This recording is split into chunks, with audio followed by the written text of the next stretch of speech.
half Korean, half other races. Like, you know, we got Heinz Ward, although he got a DUI recently. But you know, Daniel Henney. There's, you know, A. Marie. They're all in the forefront. You know what I mean? And you guys probably feel the same way because, you know, from what I heard, like Heinz Ward was not really down with his Korean side, you know, until fairly recently. A lot of people will deny their halves. Yeah. You know, I think it was a point, maybe at one point, I was that way too. But then I had to fix it within myself because that wasn't right. Because I was both, and my mom always told me that I was. You know, but at the same token, all those things that's happened to me was part of my success now too. It fueled my fire to succeed in what I wanted to do, and now they can't say anything. Yeah. You know, so I used it to my advantage, so I was pretty lucky. I think if you're interested in someone, no matter what their ethnicity is, you'll work around things, you know? I think everybody has, you know, to make their own choices. I don't see anything wrong with it. I think it's fine. Well, I wouldn't mind still dating somebody outside my culture and ethnic group, but I think, you know, I'm more hesitant in having a long-term relationship. I think ultimately I'll settle down with somebody in my own culture. So I just think that, you know, like, just stay with your own racial background because it's just the way that you were raised and culturally wise, it's a different culture when you meet with someone else because you're not used to it. I haven't officially dated, but I've had crushes on people outside my race, and people outside my race have had crushes on me. I think it just shows that racism is slowly going away. It's very just all these cultural differences. It's not hard, it's just different, I guess. I think everyone should do it once in their lifetime because you learn so much more outside. You're watching Real Talk. Hi, this is Phyllis Spearman letting you know you're watching Real Talk, the best show in Korea. One topic that I guess a lot of people can't really disagree on would be food. Now, there are a lot of people that are fans of Korean food, but you know, I want to ask each of you what your favorite type of cuisine is and how you feel about Korean food. My favorite type of cuisine is whatever is on the plate. If someone else has cooked it, I will like it. Korean food, I really like, and I was a vegetarian for about 20 years, and I just started eating meat 6 months ago. So I had galbi for the first time, and there's kind of no going back.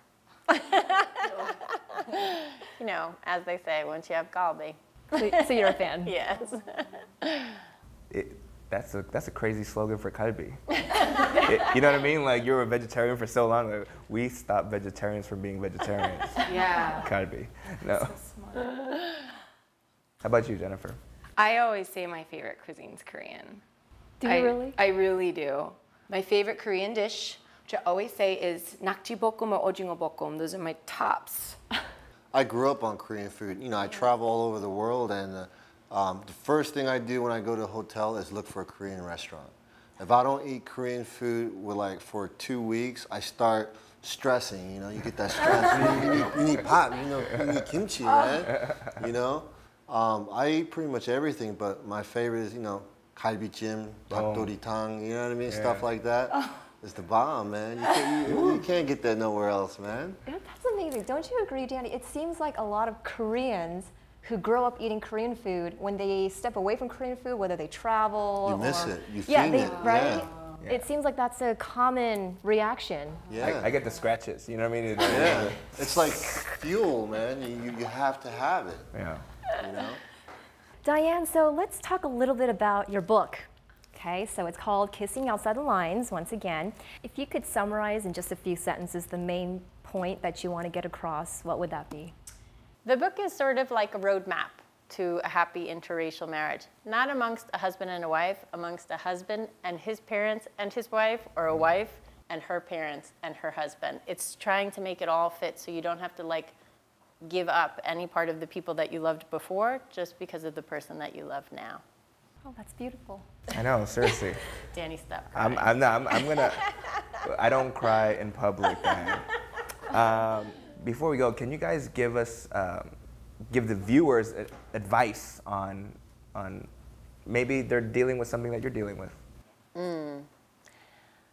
I think we're supposed to be at a place in our lives and as a society, as progression, that you get to choose love for love and you get to choose work for the love of that work, that we're not out there sort of working the land for survival, that we're not picking partners for survival, that we're not picking men over women or one race over another, that you're supposed to move forward with your heart.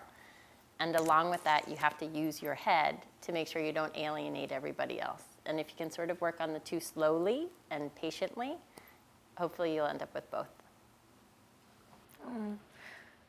I would say my piece of advice would be just be proud of who you are and don't let anyone tell you who you look like, what you should be, what you should claim. My mother used to tell me to claim white when I used to pick my race on the school forms because my last name is of, Anglo-Saxon English origin.